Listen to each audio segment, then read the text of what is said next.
participez au premier magazine dédié à l'audio et au podcast. Podcast Magazine. Alors, il y a des gens qui disent non, faut mettre un tiret, et des gens qui disent non, faut pas mettre de tiret. Moi comme d'habitude, j'ai pas de podcast. C'est intéressant parce que je suis vraiment le cordonnier le plus mal chaussé.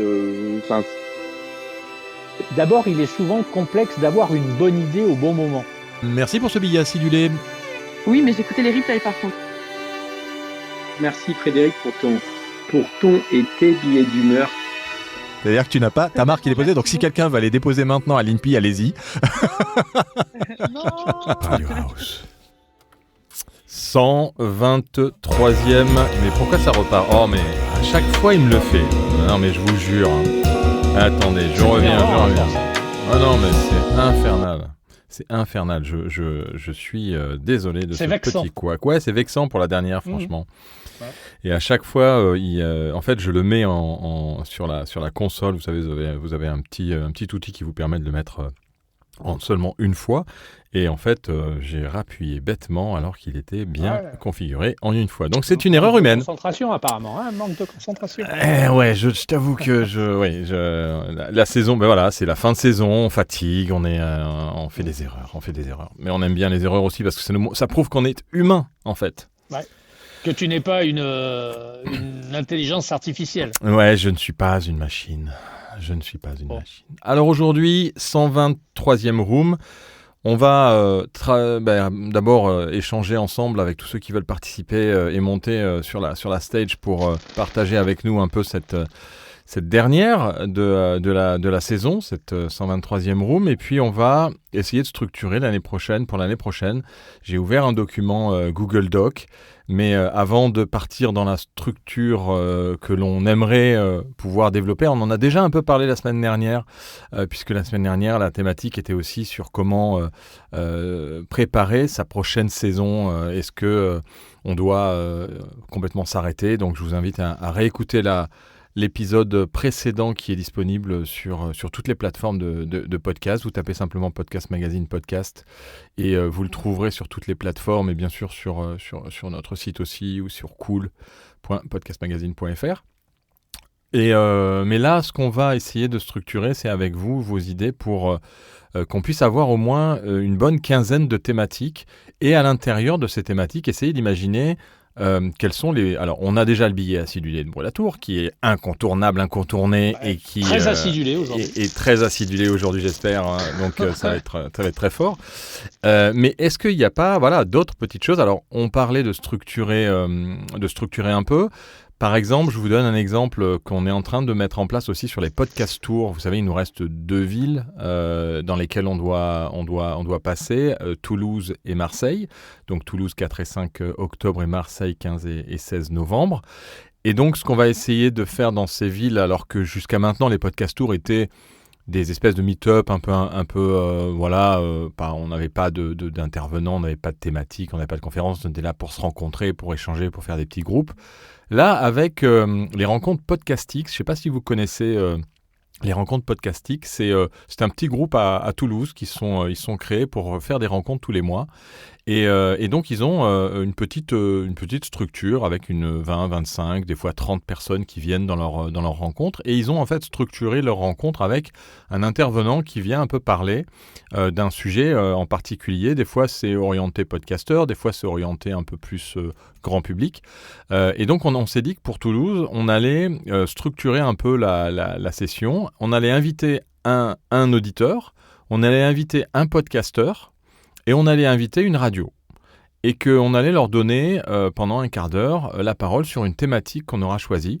Comme ça thématise un peu et ça donne peut-être envie à certains de venir parce qu'il y en a qui ont peur peut-être d'échanger les uns avec les autres et de se retrouver avec d'autres. Alors que là, on vient un peu écouter. Puis à la fin, bien entendu, on fera des petits groupes aussi pour se découvrir, se rencontrer, savoir un peu plus qui est qui. Donc l'idée est un peu de faire ça, c'est d'imaginer est-ce que dans notre saison 4 de Clubhouse pour Podcast Magazine, est-ce qu'on va imaginer d'autres petites structures à l'intérieur de ces rooms pour peut-être donner un peu en les préparant en amont, avoir un invité par exemple à chaque fois Et ça a été proposé la semaine dernière. Je trouve que c'est une bonne idée, mais pour ça, il faut qu'on ait les thématiques en amont, et c'est pour ça qu'il nous faut les thématiques maintenant, pour qu'on puisse après aller chercher quelques invités. Déjà, pouvoir communiquer plus facilement en amont aussi, et puis peut-être avoir d'autres petites surprises à l'intérieur ou petits moments récurrents qui viennent, des petits chroniqueurs qui viennent, ou l'actu de la semaine, je sais pas, ou un truc comme ça. Donc c'est ça qu'il faut on va un peu vous solliciter, vous demander ce que vous en pensez, et est-ce que vous pensez que et surtout quels sont les sujets que vous aimeriez traiter, avec quoi vous aimeriez repartir après avoir écouté ces épisodes de Podcast Magazine. C'est vraiment cet objectif qu'on va essayer d'atteindre aujourd'hui. Mais avant de partir dans le vif du sujet, écoutons le billet très acidulé de cette semaine de Monsieur Brulatour. Et si tu veux, en saison 4, je te fais un jingle rien que pour toi. Mais qui a dit que je serais là pour oui, c'est vrai. saison 4 d'abord. Ah tiens, alors, on écoute ton billet et puis après on en repart. Allez, c'est parti.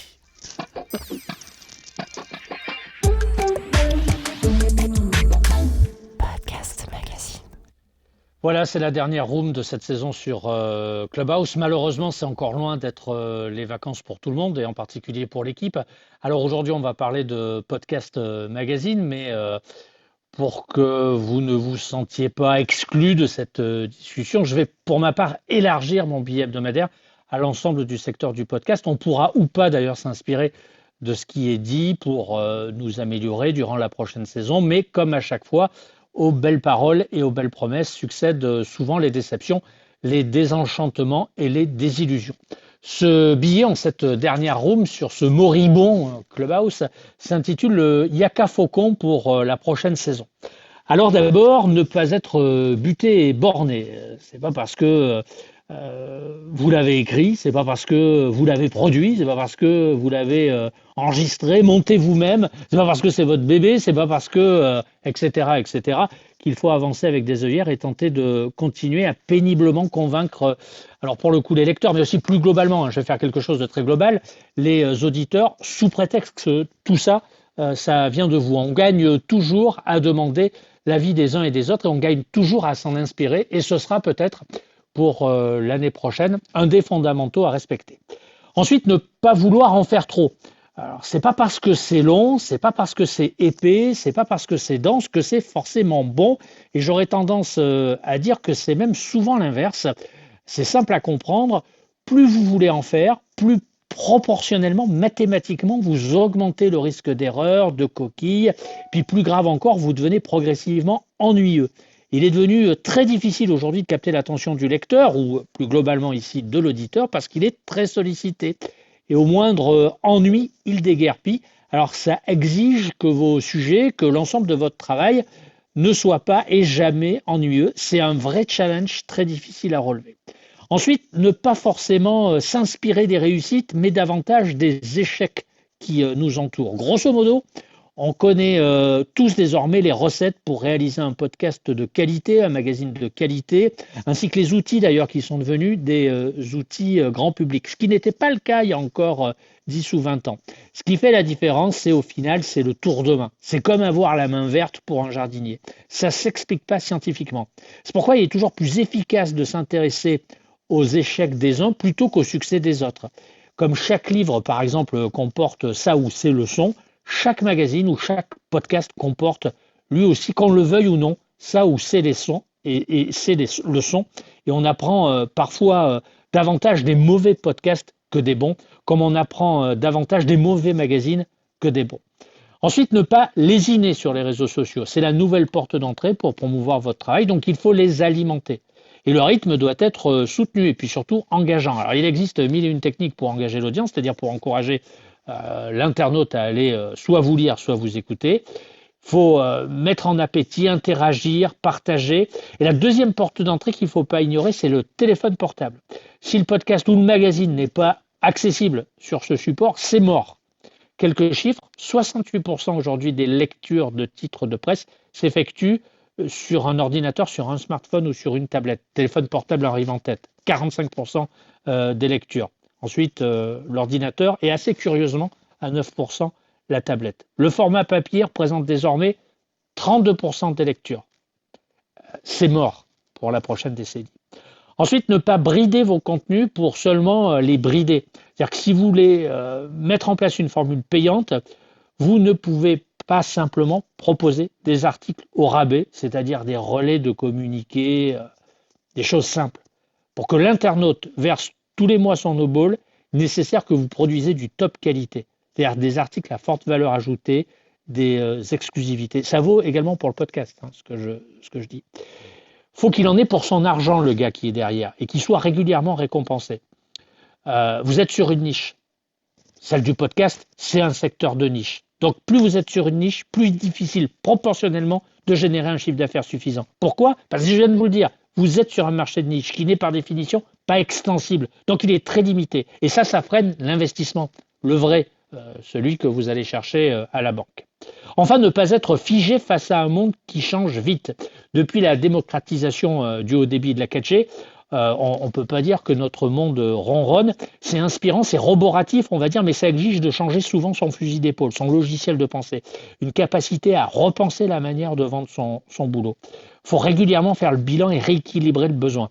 Je vous explique. La règle des 80-20, ça marche, ça s'applique tous les jours dans notre vie quotidienne comme dans notre vie professionnelle. Souvent, 80% des bénéfices sont issus de 20% des actions. Et le plus dangereux dans tout ça, c'est lorsque 20% des bénéfices reposent sur 80% des efforts et des actions. Là, il faut vite rééquilibrer la machine au risque d'aller dans le mur. Bon, ma conclusion, qu'est-ce qu'on peut penser de tout ça et que doit-on en conclure ?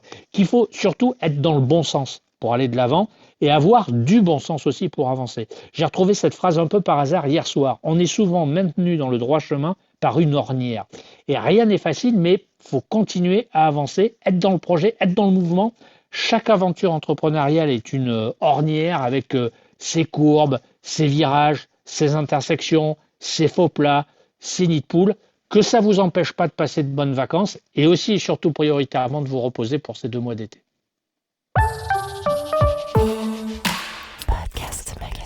Ben voilà, qui est dit. Merci, monsieur Brulatour. On n'a plus qu'à. On n'a plus qu'à, voilà, c'est un Yaka Faucon plutôt global qui enfonce quelques portes ouvertes.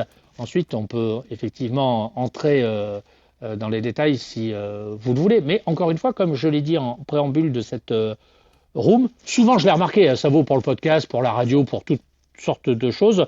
On fait toujours de belles promesses, auréolées de belles paroles. Et puis en fin de saison, on se rend compte que peu ont été finalement tenus. On se dit, tiens, on va faire ça, c'est une super idée. Et puis arrivé en novembre ou décembre, on la laisse tomber, on l'abandonne définitivement au mois de janvier. Le plus dur finalement, c'est de tenir dans la durée. C'est de faire une room tous les mercredis, c'est de produire un billet acidulé tous les mercredis, ou c'est de sortir un magazine tous les 2 mois. C'est ça le plus difficile.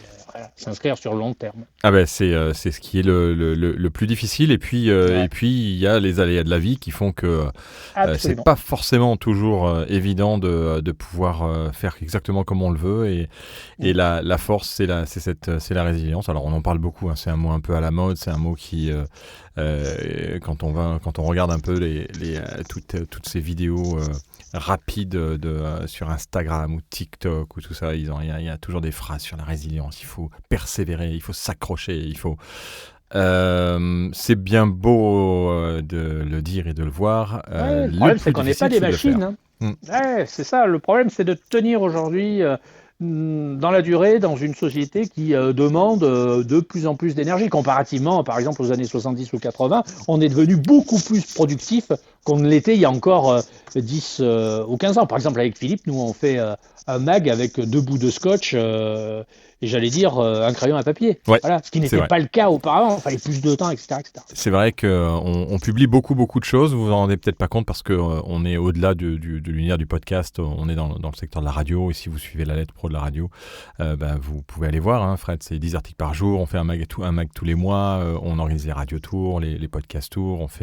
On essaye de réorganiser un salon. On essaye de se bouger comme des fous. Et c'est vrai que tout ça, c'est chronophage. Et il y a des moments où on se dit Il faut continuer, il faut tenir, quoi qu'il arrive, mais ça fait maintenant quand même un certain temps qu'on a la structure, ça fait bien déjà... Oui, ça fait une grosse dizaine d'années. Ouais, plus de 13 ans qu'on travaille ensemble, monsieur Molatour. Moi avant, plus de 2001, donc 22 ans. 22 ans, donc oui. Tu ajoutes quelques aléas de la vie, plus ou moins compliqués à supporter, parce que tout le monde a ses problématiques. Et puis tu ajoutes une société qui a considérablement augmenté sa cadence, sa vitesse en règle générale. Donc tenir sur la durée, c'est pas forcément évident. C'est la raison pour laquelle je ne saurais trop vous conseiller, en résumé, de vous dire faites peu mais faites bien au lieu de faire beaucoup et au bout de le faire plutôt de façon brinque-ballante. Oui, et puis si les choses sont bien, inutile d'aller chercher le mieux, parce que ça ne veut pas dire qu'il ne faut pas être perfectionniste, mais le perfectionnisme, c'est aujourd'hui assez compliqué de l'être, sauf vraiment quand on a la capacité, le temps, l'argent, de pouvoir être perfectionniste. Mais, absolument. Mais c'est vrai que c'est pas forcément évident. On revient à notre sujet du jour, et là je vais donc appeler à contribution. Alors si vous ne pouvez pas monter sur la room, bien entendu, il n'y a aucune obligation, même si on aimerait entendre votre voix, on serait très heureux de pouvoir vous écouter. On va vous demander de nous suggérer par chat ou directement de venir nous les donner si vous avez la possibilité de parler 5 minutes avec nous, de comment vous aimeriez voir cette saison 4. On est preneur aussi des choses que vous n'avez pas forcément aimées ou que vous appréciez pas forcément sur cette room, ou qui pourraient justement donner une valeur ajoutée et apporter à ce que on ait bien entendu. Alors encore une fois, c'est pas la quantité qui compte, même si c'est vrai que c'est beaucoup plus agréable quand on a des gens qui participent. Et comment est-ce qu'on peut justement essayer de vous intégrer, de vous faire participer un peu mieux en le planifiant un peu plus en amont pour la saison 4 de Podcast Magazine sur Clubhouse qu'on continue, puisque vous l'avez compris, la semaine dernière, on a décidé de continuer aux mêmes horaires à 13h, de 13h à 14h. Et donc, si on structure un peu mieux, si on le prévoit un peu mieux, si on communique un peu mieux en amont aussi sur ces thématiques et sur ces invités, eh bien, je pense que on va réussir à faire en sorte d'avoir un contenu encore plus enrichissant et d'avoir des enseignements qu'on ressort de ces rooms encore plus nombreux et riches. Donc je vous invite et incite ceux qui sont avec nous à nous donner des thématiques qui sont qui sont une problématique ou qui sont des choses dont vous aimeriez avoir des réponses, pour lesquelles vous aimeriez avoir des réponses, et qui aujourd'hui vous posent un certain nombre de problématiques ou des enjeux que vous pensez être importants pour d'autres personnes qui se lancent ou personnes qui sont dans le podcast ou des professionnels, et puis éventuellement des idées d'invités aussi qu'on pourrait avoir. Alors il y en a pléthore. On avait fait déjà des séries où on avait invité des hébergeurs, on avait invité un certain nombre d'acteurs de l'industrie. Donc on a, nous, les portes un peu ouvertes dans toute l'industrie de l'audio. Donc on a la capacité, en le prévoyant un peu en amont, à avoir des invités qui peuvent bien entendu venir de n'importe quelle société et un peu à n'importe quel poste aussi, même des étrangers éventuellement, qui sont pas forcément francophones et qu'on pourrait aussi inviter. Donc n'hésitez pas à glisser dans le chat ou à imaginer maintenant, si vous nous en donnez déjà 3 chacun, 3 idées là que vous avez en nous écoutant, pour lesquelles vous aimeriez qu'on note ça sur un Google Drive et ensuite qu'on travaille un peu le déroulé. Moi, je vais vous donner aussi quelques idées, puisqu'on a quand même un peu bossé. On n'est pas non plus tout en improvisation directe 100% du temps. Donc, on a un peu réfléchi à des thématiques. Alors, c'est des thématiques qu'on a souvent déjà traitées, mais est-ce qu'il ne faut pas justement aussi reprendre des sujets qu'on a traités pour aller un peu plus dans le fond ? Et justement, si on le structure avec quelque chose de plus travaillé? Est-ce que ça va justement pas apporter encore plus de qualité? Donc, n'hésitez pas à utiliser le chat. Pour l'instant, personne n'a encore donné d'idée. Je vous remercie pour vos retours nombreux et directs pour tous ceux qui écoutent. Donc, je ne sais pas si vous êtes en train de manger votre sandwich ou si vous êtes dans la capacité d'écrire dans le chat. Mais je vais moi déjà vous donner les 15 premières idées auxquelles je pense et qui vous permettraient de pouvoir... Mais Raphaël arrive. Donc, quand Raphaël arrive, je coupe mon micro et j'invite Raphaël à parler. Salut Raphaël, bienvenue. Tu m'entends? T'as ton micro de coupé par contre. Monsieur Raphaël, ton micro est coupé. Ah, ça y est, tu es là. Hello. Je disais, je viens parce que j'ai entendu ton désarroi. Oh, c'est super gentil, merci Voilà. Raphaël. J'ai pas une tonne d'idées, donc je vais pas monopoliser la room, mais j'ai entendu ton désarroi. Je me suis dit, bon, il faut quand même qu'on vienne avec tout le boulot que vous faites depuis ces années et comment vous avez tenu la baraque cette année, alors que ça n'a pas toujours été simple. Donc déjà, félicitations et je suis ravi de savoir que voilà, vous gardez la motivation pour poursuivre à la rentrée. On tient. Moi, je vais commencer, c'est bien français, pas par une critique, mais plus par quelque chose que j'ai ressenti. Ouais. Alors j'espère que Frédéric va pas le prendre pour lui. Mais je trouve qu'il y a eu souvent des thèmes qui étaient passionnants, avec une room assez active. Mais finalement, comme on peut le voir là, le moment où l'interaction commence, c'est souvent 25 à 30 minutes après le début. Exact. Et donc après, on est un peu comme tu respectes la durée et que tu coupes vraiment à 14h. Il y a quand même eu plus d'une room où voilà, les participants, sur la fin, puisqu'on sait bien que les langues se délient à partir du moment où il y a le premier qui a pris la parole, et où j'ai souvenir qu'il y avait des thèmes qui étaient passionnants et qu'on ne pouvait pas développer. Alors, on pourrait les développer sur des heures, tu vas me dire, mais je trouve qu'entre l'introduction, le billet, parfois la présentation de l'invité, etc., le générique, et tout ça est très bien, hein, ça fait le sel de... C'est pour ça qu'on vous aime, hein, messieurs.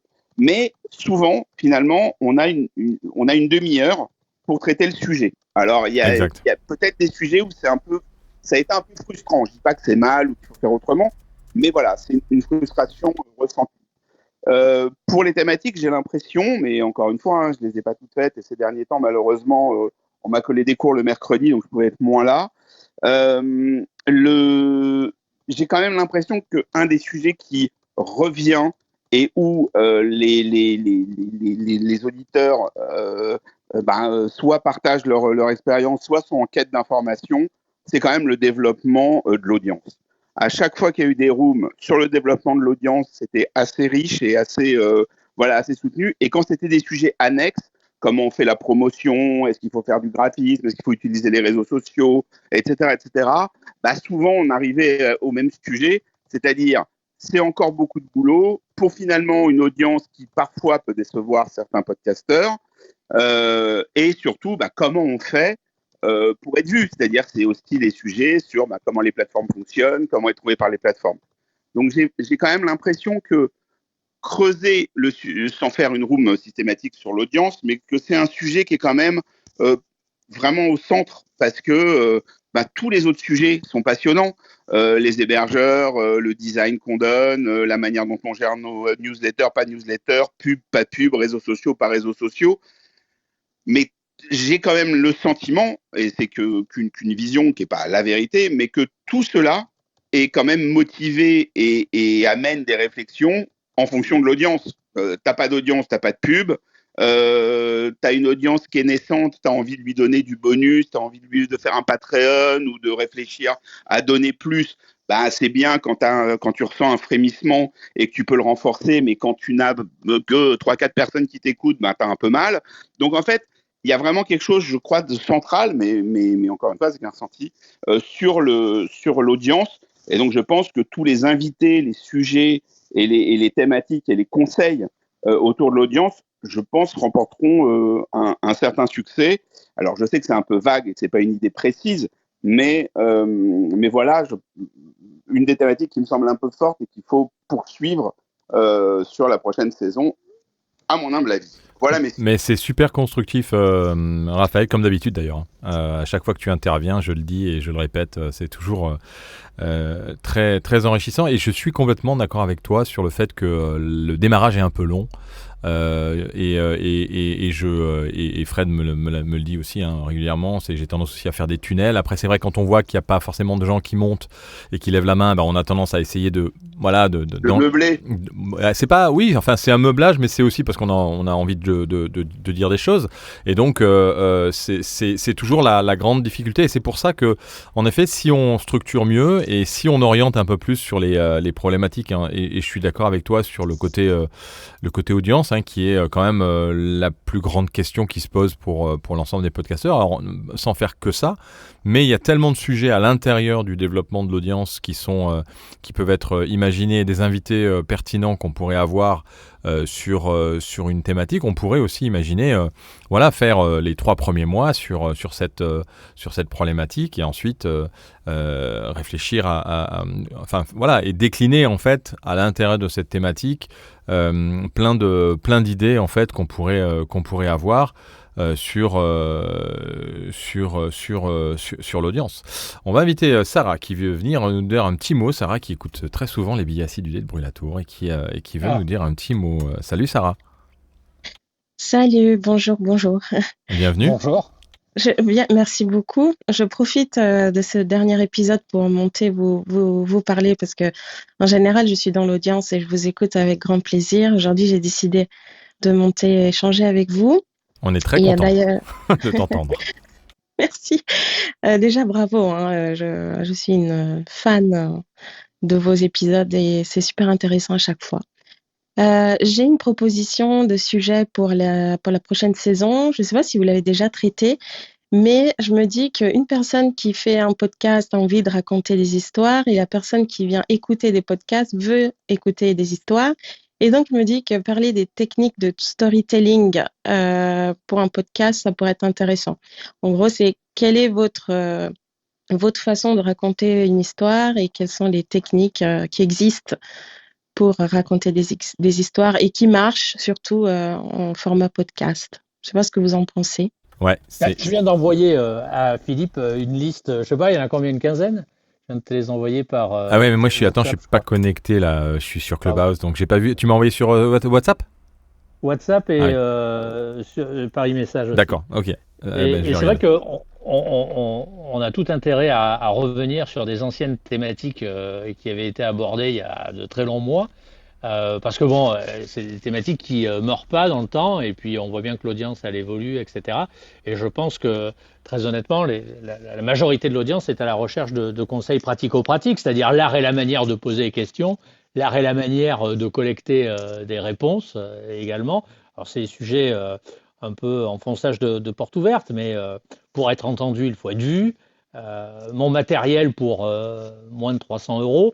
Voilà, tout ça, les gens sont à la recherche de conseils pratico-pratiques et forcément raconter une histoire c'est pas donné à tout le monde déjà parce que c'est assez compliqué, donc il y a un titre qui doit être engageant, il y a aussi des intertitres qui doivent se positionner comme des entrées de lecture ou en tous les cas comme des articulations qui te permettent de tourner la page. C'est un peu le système des romanciers américains. Quand tu arrives en bas de page, tu as vite envie de la tourner pour continuer à lire l'histoire. Pour le podcast, c'est un peu pareil. Ça marche aussi pour les films, pour l'image. Et on a tout intérêt, effectivement, je suis d'accord avec ça, on a tout intérêt à revenir sur des thématiques qui répondent à un certain besoin, enfin qui répondent à une certaine normalité, quoi. Moi, je suis d'accord pour, comment dirais-je, recevoir des podcasteurs. Et si c'est pour qu'ils nous parlent de leur podcast, moi, je vois pas bien l'intérêt. S'ils sont là pour faire la promo de leur podcast, je ne vois plus aucun intérêt. En revanche, s'ils sont là pour nous dire quelles sont leurs problématiques, quel matériel ils utilisent, quel logiciel de montage ils utilisent, quel volume horaire ils y passent par semaine ou par mois, combien ça leur coûte, combien ça leur rapporte, ça, c'est le sujet central. Leur podcast, on se fout de savoir s'ils parlent de jardinage ou d'un autre sujet. Et c'est ça que veulent écouter, entendre les gens. Ils veulent se nourrir un partage d'expérience en quelque sorte. Ouais, complètement d'accord. Donc, alors, est-ce que ça veut dire que on est sur... Attends, je regarde si il y a quelqu'un qui veut... Ah oui, je sais pas pourquoi tu étais descendu, Raphaël. Ouais, non, je suis remonté parce que j'aime beaucoup ce que vient de dire Frédéric et donc je voulais rebondir, mais je te laisse finir. Non, vas-y, enchaîne parce que moi, après, je pars sur autre chose. Vas-y. J'entends tout à fait quand Frédéric dit inviter des podcasteurs pour qu'ils parlent de leur podcast, ça sert à rien, mais le retour, enfin ça sert à rien, on s'entend, hein, mais le retour d'expérience c'est intéressant. Il y a quand même eu pas mal d'invités cette année et il y a eu beaucoup de retours d'expérience, mais il y a quand même quelque chose, c'est que j'ai quand même l'impression que cet univers du podcast, on est tous en train de faire notre tambouille, on est tous en train de tester des choses. On n'a quand même pas réussi, enfin j'ai écouté 80% des rooms de cette année, à entendre quelque chose qui ressemblerait à une mini recette ou à des mini best practices pour arriver à quelque chose. C'est-à-dire que tous les invités qu'il y a eu qui ont raconté leur success story ou pas, ou en tout cas leur manière de faire vivre leur podcast, ils testent. Il y a dans par exemple la manière de rencontrer son audience, il y a plein de manières et qui sont finalement très propres au podcast lui-même et même souvent à la raison qui a donné naissance au podcast. Moi, je vois, je gère 4 émissions différentes qui sont dans des sujets qui sont qui sont assez différents et qui ont des audiences assez différentes. Et en fait, je ne peux appliquer ce qui fait que certains marchent, je ne peux pas l'appliquer à d'autres, et ce qui fait que d'autres existent, je ne peux pas l'appliquer à d'autres. En fait, j'ai l'impression que quand on entend des témoignages, c'est intéressant, mais finalement, on en ressort quelque chose qui est souvent une aventure personnelle, mais à reproduire ou à essayer d'en retirer quelque chose pour se l'approprier et essayer de l'appliquer à son podcast, j'ai quand même l'impression que c'est très compliqué. Et moi, au final de ces 3 ans et de l'implication que j'ai dans cet univers, j'ai l'impression qu'on n'a pas encore réussi à trouver quelque chose, et peut-être que les plateformes y sont pour quelque chose, hein. On n'a pas réussi à trouver un moyen de bien booster les choses. Aujourd'hui, tu arrives sur certains réseaux sociaux, il y a quand même un certain nombre de règles où si tu les appliques pas, tu es sûr de pas réussir. Et si tu les appliques, tu te donnes une petite chance pour que ça fonctionne. Et puis après, il y a des moyens de financer ça pour gagner en notoriété. Sur le podcast, je trouve que c'est beaucoup, beaucoup, beaucoup plus difficile. Là encore, c'est un ressenti, peut-être que je me trompe, mais j'ai l'impression qu'entendre aussi des retours d'expérience, c'est nourrissant, ça nous permet de pas nous sentir seuls, mais je trouve qu'on a du mal à en retirer une espèce d'essence de comment réussir un lancement, par exemple, ou comment, encore une fois, accroître une audience. Ouais, donc en fait, c'est avoir vraiment à la fin des enseignements que tu peux concrètement utiliser, mais tu es en train de dire en même temps que ça peut être utilisable, mais pas forcément, parce que ça dépend un peu de ton podcast. Donc en fait...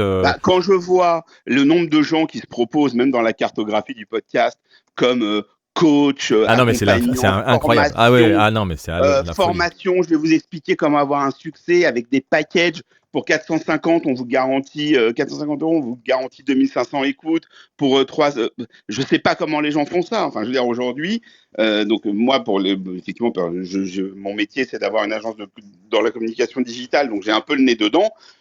Sur le podcast, je ne sais pas quel levier ils utilisent, si c'est réel, ou en tout cas comment ils peuvent être aussi sûrs de leur enseignement. Mais à part effectivement expliquer, on peut toujours progresser sur la qualité du son, on peut toujours progresser sur les moyens techniques, on peut toujours progresser sur l'habillage, enfin on peut toujours progresser sur des tonnes de sujets comme ça. Mais sur le succès, la réussite et l'écoute, je ne vois pas comment ils peuvent à ce point certifier une réussite. C'est très américain, hein, tous ces coachs en podcast et ils se la jouent un peu à l'américaine et il y en a certains que je vois passer, moi, où j'essaye d'aller un peu plus loin et je vois qu'ils surfent un peu comme les Américains qui disent gagner 100 000 auditeurs en une formation de 3 jours et vous allez voir, vous allez pouvoir... et puis derrière, il y en a qui se font un peu avoir par ça.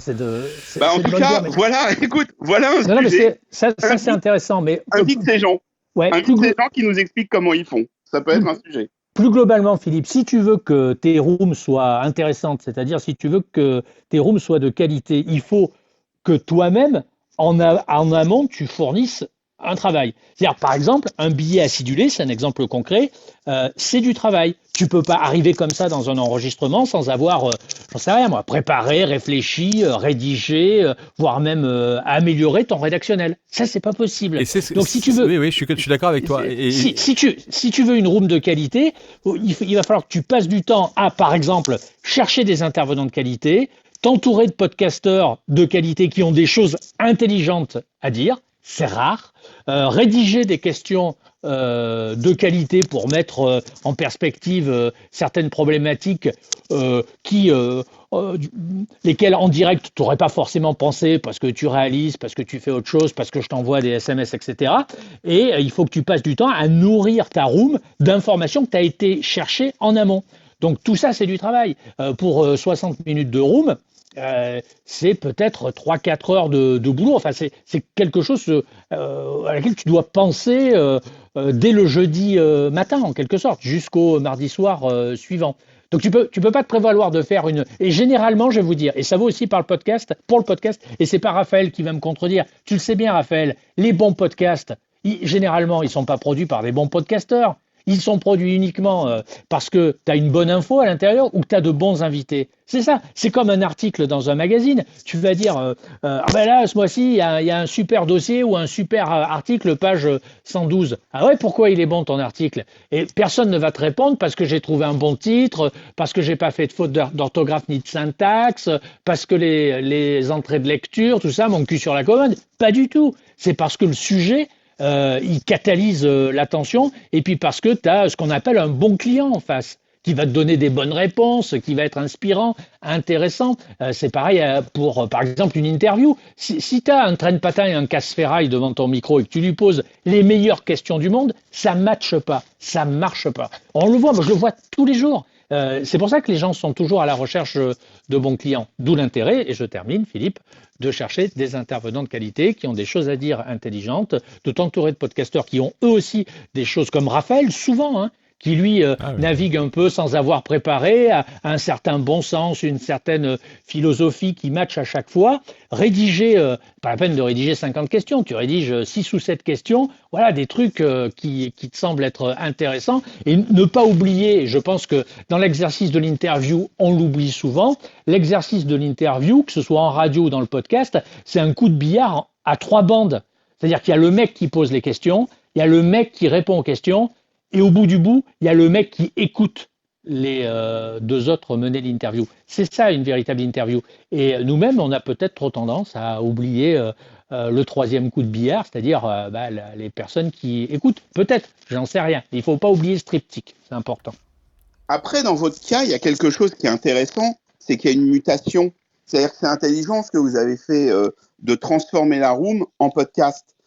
Effectivement, à partir du moment où une room se transforme en podcast, c'est exactement ce que tu viens de dire, il n'y a plus la même attente. Dans une room, au moment où Clubhouse s'est créé, qu'on ait des moments de blanc, des moments de latence, des moments où les questions, finalement, elles viennent comme les choses viennent, c'est tout à fait acceptable puisque c'est une room.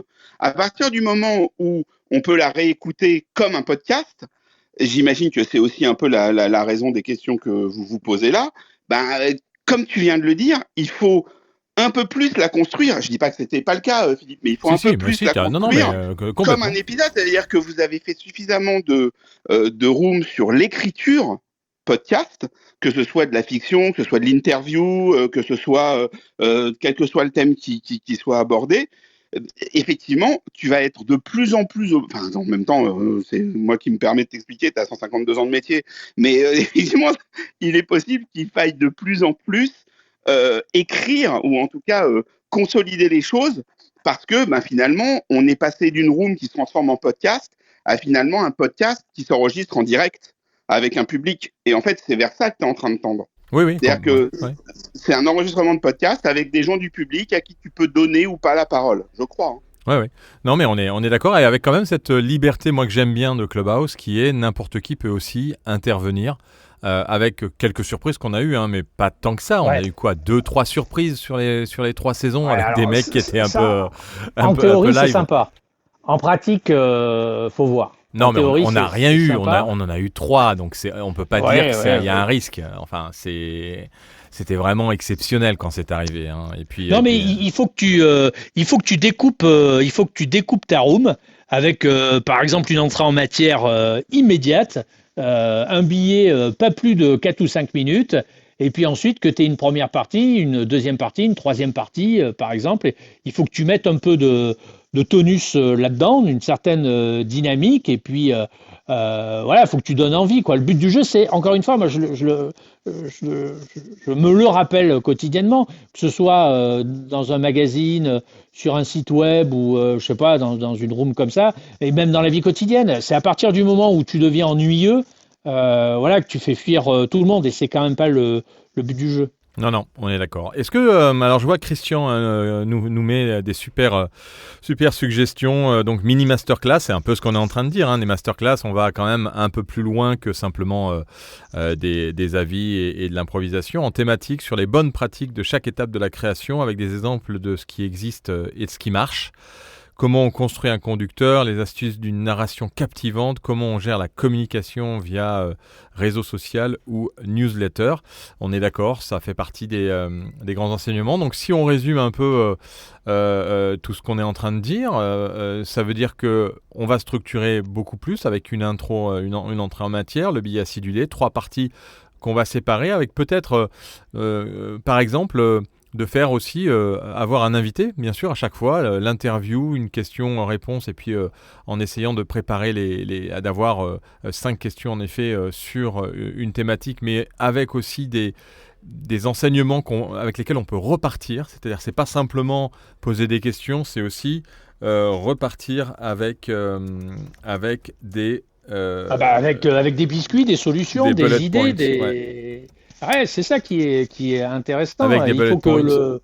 Il faut que l'auditeur de ton replay ou en direct, il gagne quelque chose indirectement. Voilà, ils se disent en partant, j'ai appris quelque chose, je vais essayer de le mettre en pratique. Ça peut fonctionner comme ça ne peut pas fonctionner, mais c'est aussi ça. Si c'est pour faire 60 minutes avec un gars dont le podcast est de qualité, moi, encore une fois, je tire pas sur l'ambulance, hein. Tu peux recevoir un super podcasteur, le mec fait un truc génial. Le problème, il n'est pas là. Le problème, c'est le gars te parle pendant 54 minutes de son podcast, de ses invités. Bon, ça, à mon avis, on tombe plus dans une opération de promo qu'autre chose.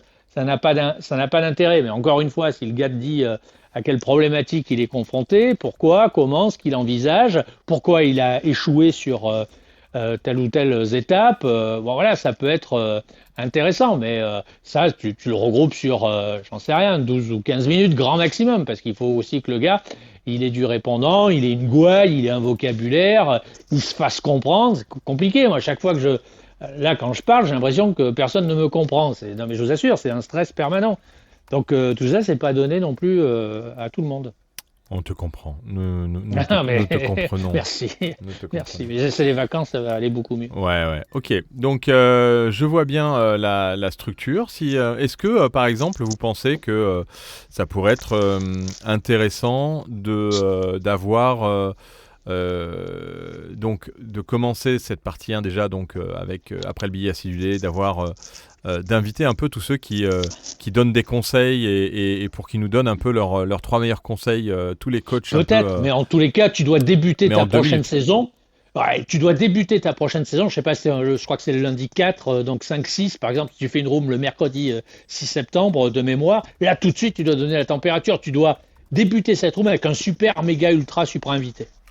Ouais.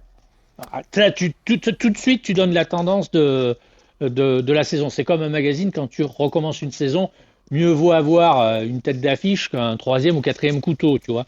Donc là, il faut tout de suite que tu donnes la température et que peut-être en amont, tu aies préparé des sons ou des choses. Mais moi, sur le format de la durée, grosso modo, moi, les podcasts qui font plus de 30 minutes, aujourd'hui, j'ai pas matériellement le temps.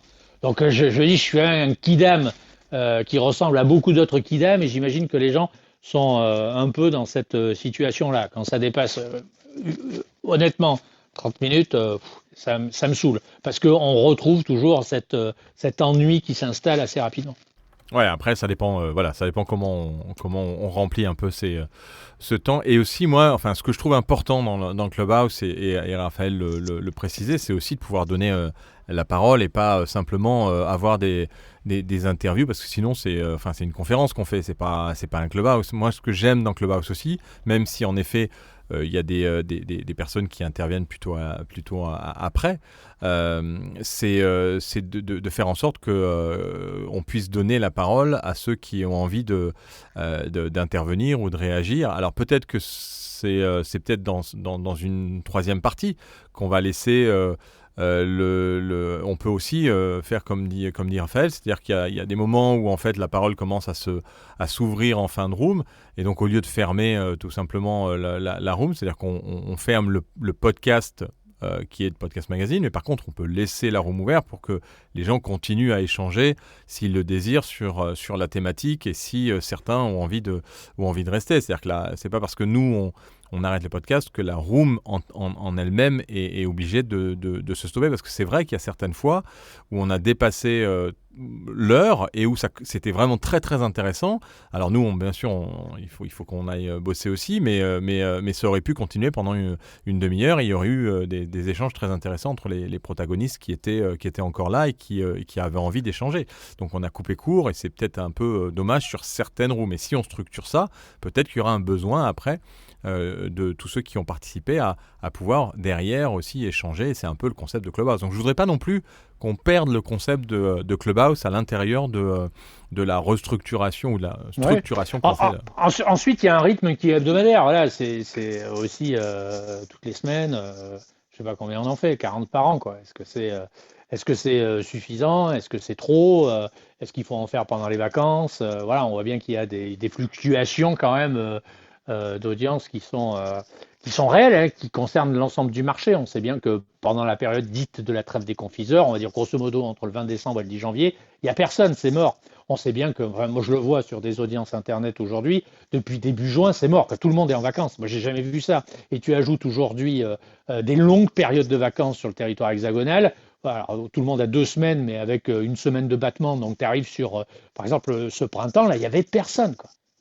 Plus personne ne bosse. Moi, c'est le constat que j'en fais. Tu ne reçois plus de communiqués, il n'y a plus d'infos, les gens sont en vacances, ils ne répondent pas, etc. Donc, je ne sais pas si c'est un effet post-Covid, j'en sais rien. Ouais, ce qui est marrant aussi, c'est que maintenant, quand on appelle les gens au téléphone, on a l'impression de les déranger. Oui, non, mais c'est alors qu'avant, t'appelais je parle professionnellement, hein, le téléphone ne sert plus à téléphoner. Le téléphone, c'est pour, tu vois, quand t'appelles des gens, c'est c'est genre ben non, mais je suis pas dispo, quoi. On rappelle. Ah mais non, mais genre non, mais envoyez-moi un mail. Et les mails, ils répondent jamais.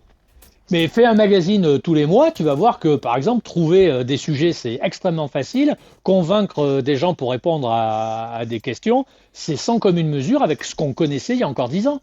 Les gens étaient contents de répondre à des questions, d'avoir une page dans un magazine, même ils prenaient du temps, etc. Aujourd'hui, c'est devenu très compliqué. Et je ne sais pas si je t'en ai parlé, mais nous, on a un taux de refus sur la lettre pro qui est juste dantesque. Parce que les gens n'ont pas le temps, parce qu'ils ne répondent plus au téléphone. Tu peux leur envoyer, je ne vais pas citer de nom, Philippe, on les connaît, c'est des copains.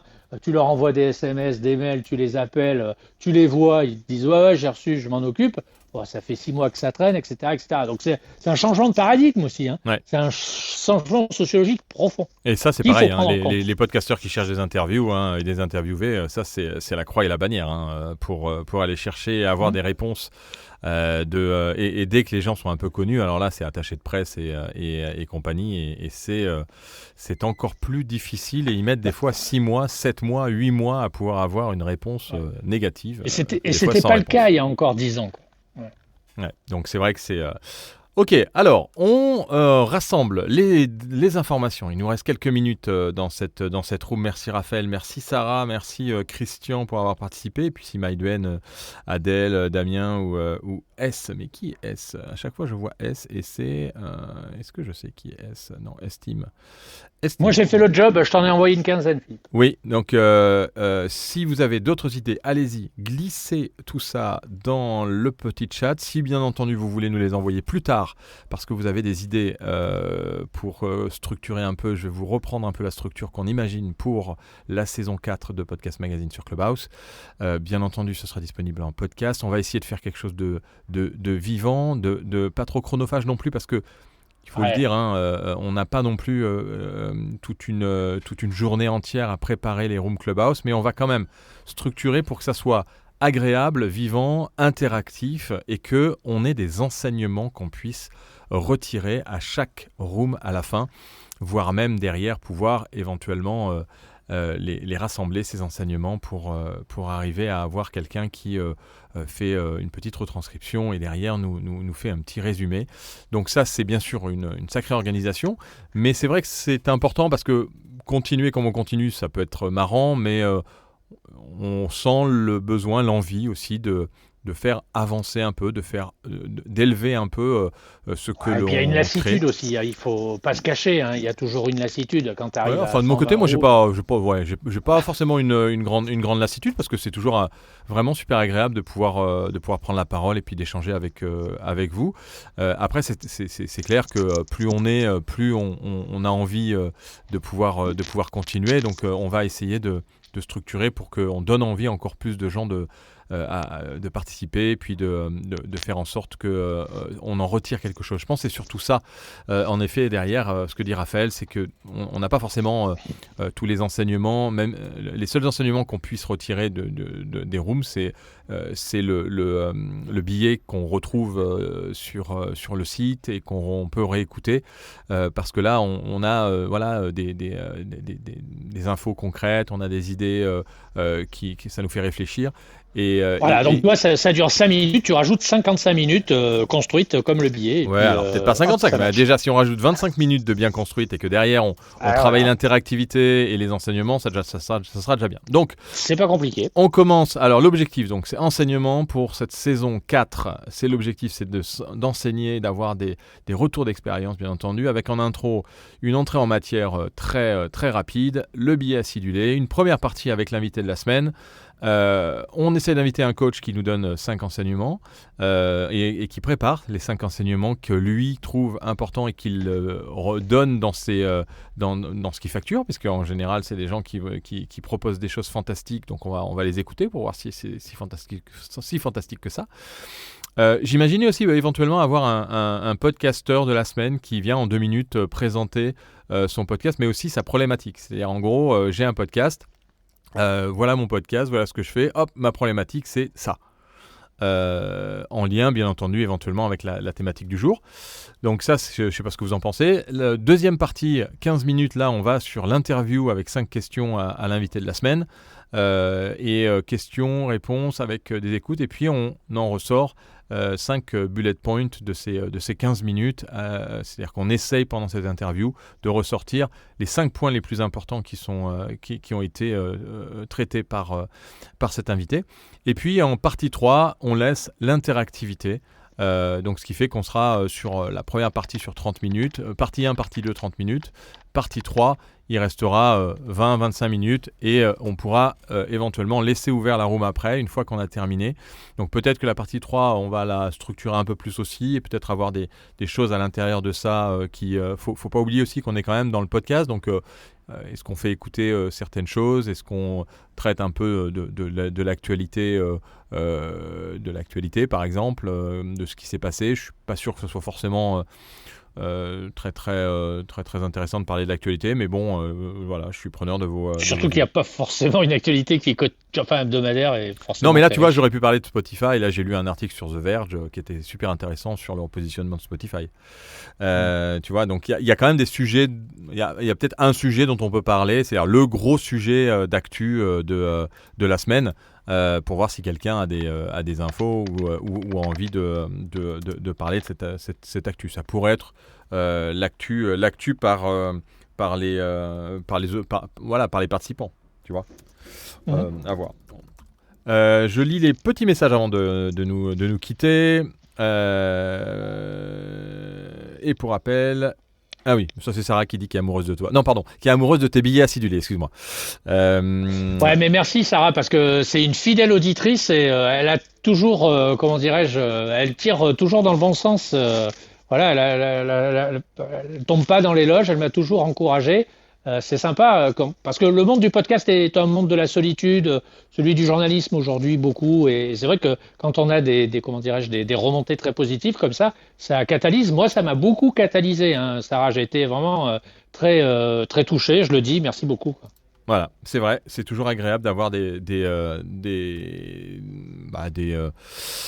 félicitations, des encouragements, parce qu'on est peu à en faire et on est peu à en avoir. On est un peu en plus, on est toujours de plus en plus à distance maintenant et forcément, on se rend moins compte des choses, même si quand on va au Radio Tour, au Podcast Tour, ça requinque, hein, ça redonne de l'énergie parce qu'on voit des gens qui lisent ce qu'on fait, qui écoutent ce qu'on dit et qui participent et qui trouvent que c'est très constructif. Donc ça fait plaisir aussi de se bouger. C'est pour ça que les événements sont aussi importants. Vous êtes bienvenus d'ailleurs à Toulouse, hein, si vous êtes à côté de Toulouse pour le Podcast Tour et le Radio Tour, et à Marseille.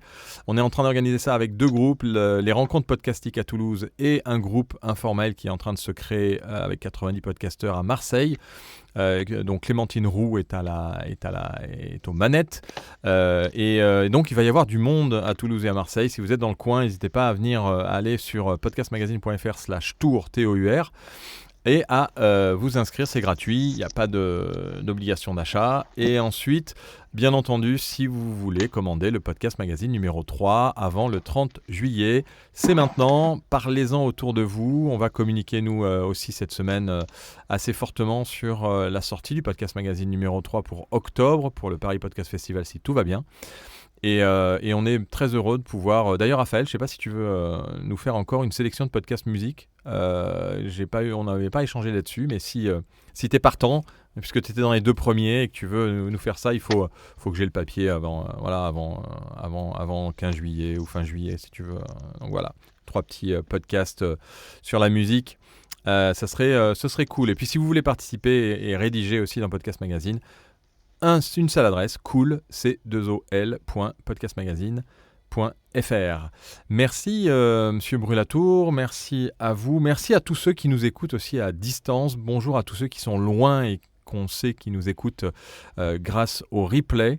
On va comme vous l'avez compris, on est très heureux de pouvoir aussi être écouté en moyenne à peu près 400 écoutes en moyenne de ce podcast en replay, ce qui donne aussi un peu du baume au cœur quand on démarre ces rooms, de savoir que vous nous écoutez en replay et que ce que l'on dit vous intéresse, puisqu'on est pareil, la complétion est à peu près de 80% de nos podcasts qui durent quand même une bonne heure, hein, donc c'est plutôt une bonne chose. Et on va essayer de mieux faire encore l'année prochaine. Et bien voilà. Donc c'est fini là. C'est la fin. Ce n'est qu'un au revoir. Voilà, c'est la fin de cette 3e saison. On n'aurait pas imaginé, hein, quand Clubhouse a démarré, qu'on en serait à la 3e année, qu'on démarrait une 4e. On aime bien Clubhouse parce que d'abord techniquement ça marche bien. On peut dire. Ouais, c'est vrai. Moi qui tape sur Clubhouse sans arrêt. Ouais, c'est vrai. Attends, il y a quand même, à chaque fois que les gens parlent moi je vois des enregistrements de podcasts faits avec des plateformes soi-disant efficaces et où ça coupe quand les uns parlent et l'autre parle dessus. Et on peut dire quand même que c'est super fluide. Hein. Oui, c'est vrai. Non, mais c'est vrai. Autant pour moi. Donc on est très heureux de pouvoir continuer là-dessus. Et puis nous, on aime bien Clubhouse. Voilà. Même si c'est moribond, on aime bien. Allez, bonne journée. Bonnes vacances à tout le monde là. Ouais. Bronzez, profitez du soleil, sortez dehors. Sortez dehors, c'est un pléonasme. Mais profitez, ne restez pas enfermés devant votre ordi. Ouais, reposez-vous. Franchement, je vois les gens aujourd'hui, ils ont le teint blafard. Faites du sport. C'est une catastrophe, quoi. Ouais, faites du sport, prenez un peu le soleil, pas trop, hein, quand même, parce que... Et puis on se retrouve... alors, est-ce qu'on donne la date quand même, parce qu'on n'a pas donné la date en septembre? C'est le 6 septembre. 6 septembre, c'est ça? Le premier mercredi de septembre, ce sera le 6. C'est ça.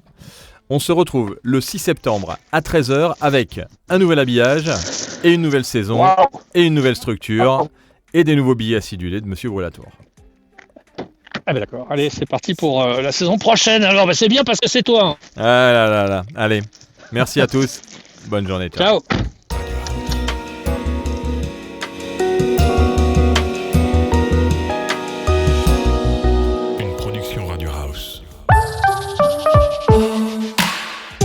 Découvrez et participez au premier magazine dédié à l'audio et au podcast.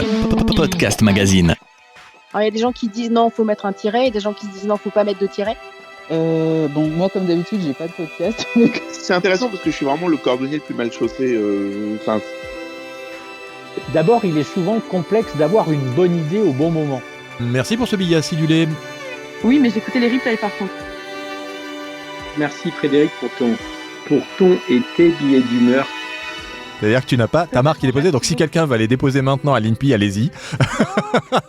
Non. Radio House.